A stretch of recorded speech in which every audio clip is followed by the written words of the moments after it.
Hoje no Tarek Notícias, governo de São Paulo mantém a obrigatoriedade do uso de máscaras até o dia 31 de março e diz estudar data para a liberação. Ucrânia começa a recrutar reservistas e pede para que seus cidadãos deixem a Rússia.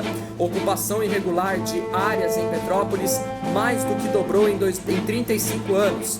Explosão deixa feridos em obra para drenar esgoto de supertúnel que vazou e abriu cratera na marginal do Tietê. Eu sou Tarek Elaques e está no ar o Tarek Notícias.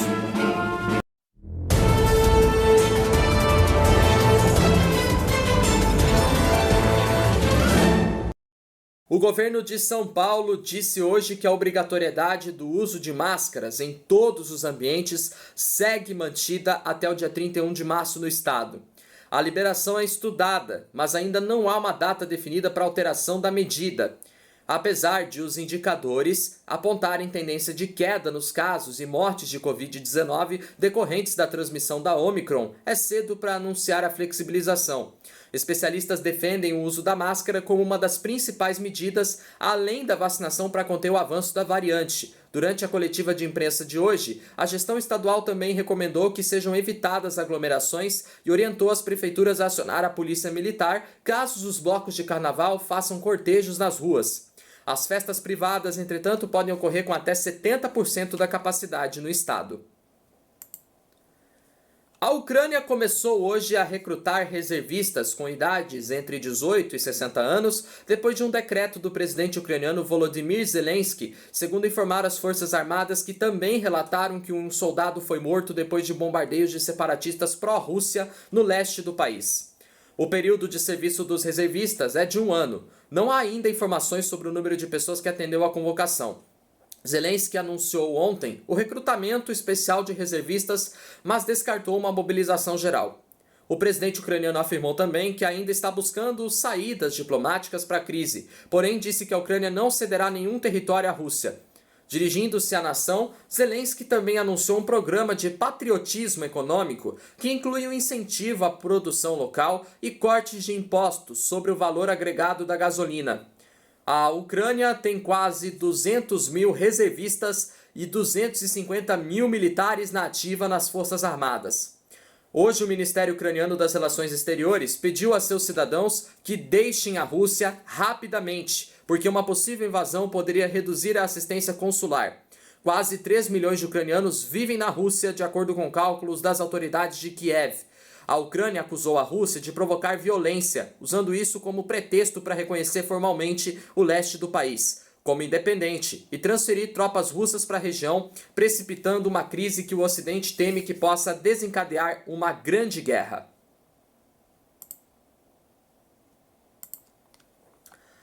As áreas ocupadas de forma irregular mais do que dobraram em Petrópolis, no Rio de Janeiro, nos últimos 35 anos. É o que mostra um levantamento feito pela MAP Biomas com base em imagens de satélite e dados do IBGE.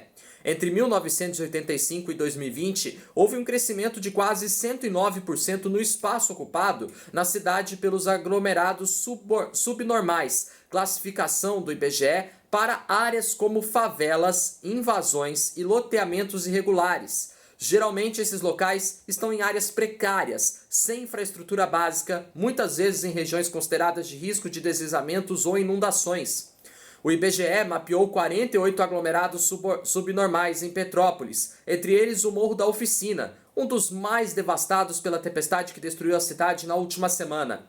A expansão da ocupação irregular continuou a crescer mesmo depois de grandes tragédias, como as de 88, 2011 e 2013. A área construída no município sobre esses locais em 85, 3 anos antes de uma das maiores tragédias já registradas na história da cidade, era de quase 199 hectares. Em 2020, o último ano com dados atualizados, essa ocupação passou para quase 415 hectares. De acordo com uma pesquisa feita pelo IBGE e pelo CEMADEM, utilizando dados do censo de 2010, pouco mais de 70 mil pessoas moravam nessas áreas de risco de desastres naturais em Petrópolis em 2018. O número representa 24% da população total do município, calculada pelo órgão. Esse mesmo levantamento do IBGE apontou que 24.089 domicílios estavam nas áreas de risco. Em outro levantamento contratado pela Prefeitura de Petrópolis, em 2016, foram mapeadas 27.704 moradias em áreas de risco alto e muito alto, em todos os distritos que compõem a cidade. O Morro da Oficina cresceu quase 89% em área construída. O Morro da Oficina é um dos principais morros de Petrópolis. Ao longo dos anos, as pessoas passaram a ocupar regiões da encosta com maior declive. O avanço das construções está relacionado com a falta de alternativas de habitação para a população de baixa renda.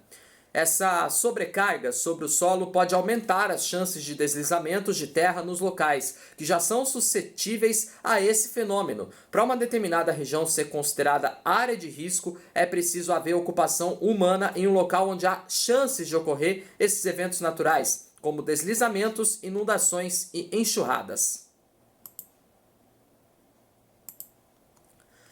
O Corpo de Bombeiros de São Paulo foi chamado para atender vítimas de uma explosão no entorno da Marginal Tietê, na zona oeste da capital, ontem à tarde. A explosão ocorreu por volta das 2 da tarde em um canteiro de obras da Sabesp, criado para promover a drenagem do esgoto acumulado no supertúnel, que vazou e abriu a cratera nas obras da linha 6 laranja do metrô.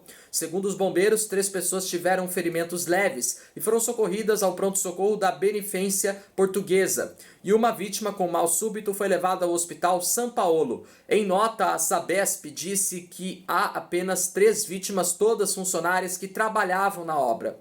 Segundo a Sabesp, nenhuma tubulação foi perfurada e os funcionários feridos receberam atendimento e estão fora de risco. A via ficou 40 minutos interditada para inspeção e foi liberada. O local da explosão indicado fica a poucos metros de distância da cratera que se formou em um canteiro de obras da linha 6 laranja no dia 1º de fevereiro deste ano. Desde o surgimento da cratera na Marginal Tietê, a Sabesp realiza obras no entorno para desviar a tubulação de esgoto atingido pelo desmoronamento. Em nota, a sala de imprensa da Polícia Militar confirmou a ocorrência e disse que 3 vítimas com queimaduras foram socorridas. Também em nota, a Companhia Ambiental do Estado de São Paulo disse que fez um monitoramento de gases e constatou não haver concentração inflamável que possa oferecer risco no local ou no entorno. O Tarek Notícias de hoje fica por aqui. Se você quiser rever nossos vídeos desde a nossa primeira edição do nosso jornal, está aqui no nosso canal e também lá nas nossas redes sociais. Agradeço demais a sua companhia. Tenham todos uma ótima quarta-feira para vocês. Fiquem em paz, se cuide e até amanhã em mais uma edição do Tarek Notícias. Valeu, tchau!